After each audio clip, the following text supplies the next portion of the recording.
At a certain point while playing through the early access version of Lightyear Frontier from Amplifier Studios and Framebreak, I hit upon a bit of a personal revelation. It turns out that what may attract me to survival, crafting, farming games is the sense of omnipresent danger. Call me weird, but I think being in a state of almost constant starvation, exhaustion and peril while also being more lost than an influencer in a job centre is appealing. And so Lightyear Frontier's frictionless atmosphere initially left me floundering outside my comfort zone. My comfort zone apparently being the shark-infested waters surrounding the 5-star holiday island. Because Lightyear Frontier really is frictionless. There are very few fail states beyond shutting the game down. No giant rats or alien bugs to fight, no lethal weather. And I'm playing this coming off Nightingale, a game where the hailstones kill you in seconds. This being early access though, Lightyear Frontier is a little bit rough around the edges in places. But what's impressive is that it's still one of the nicest games I've played in a while. It begins with you on an alien world in need of a damn good farming. It's a very pretty alien world too, with rolling hills, trees blowing softly in the breeze, blue skies on the horizon, colourful wildlife leaping gaily about the place that you're never required to harvest to make a new pair of trousers. The unique selling point here is that you don't have to run around axing trees or mining rocks because you have a bloody great mech to do it for you. Well, not for you, you still have to pilot it, so don't get too bloody comfortable. The mech comes with just under half a dozen tools that you'll need to locate in your immediate vicinity and then attach.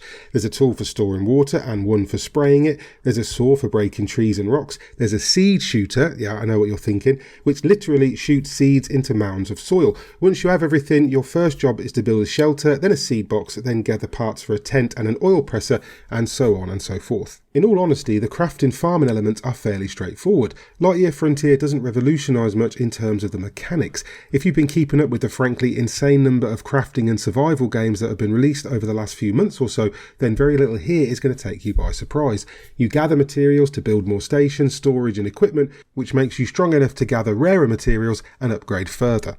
The major difference here is that the endgame goal isn't to dominate an ancient dungeon, create the fanciest new trousers or reach some mythical mecca. It's simply to exist in this world, to build and farm, explore and create without worrying you'll be woken up one night by a tentacled horror from beyond the void trying to get in your sleeping bag with you. Instead, you'll build and gather, run and rocket boost, and you can even get out of your mech if you want to, though you'll be unable to gather with your puny human arms. Sometimes you've no choice but to get out, by the way, as if you take a tumble into water or off a ledge, you can end up stuck upside down. Luckily, those puny human arms are able to flip the mech over if it gets stuck, so I don't know who's fooling who here. While Lightyear Frontier may not have the same striding boldly into the unknown appeal of something like Valheim, Nightingale or Enshrouded, it's more about being at one with your own little planet. There are missions that task you with clearing up gunk or pulling weeds, and you can feed animals with specific types of food that you'll need to find or process.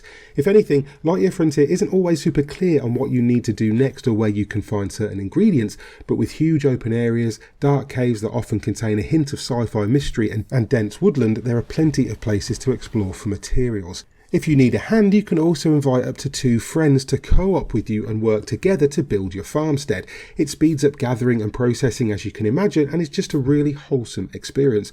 I'm sure there are ways to grief one another, but why would you? Lightyear Frontier is a lovely, chilled, stress-free experience, and one of the rare ones that isn't ruined by the presence of another player clunking around.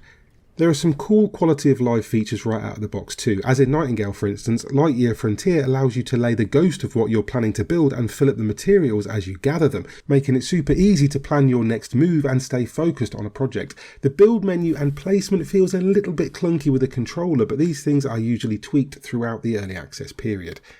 As with any survival crafting farming game in early access, Lightyear Frontier will only grow and evolve, but unlike many of its contemporaries, it already feels like a complete experience.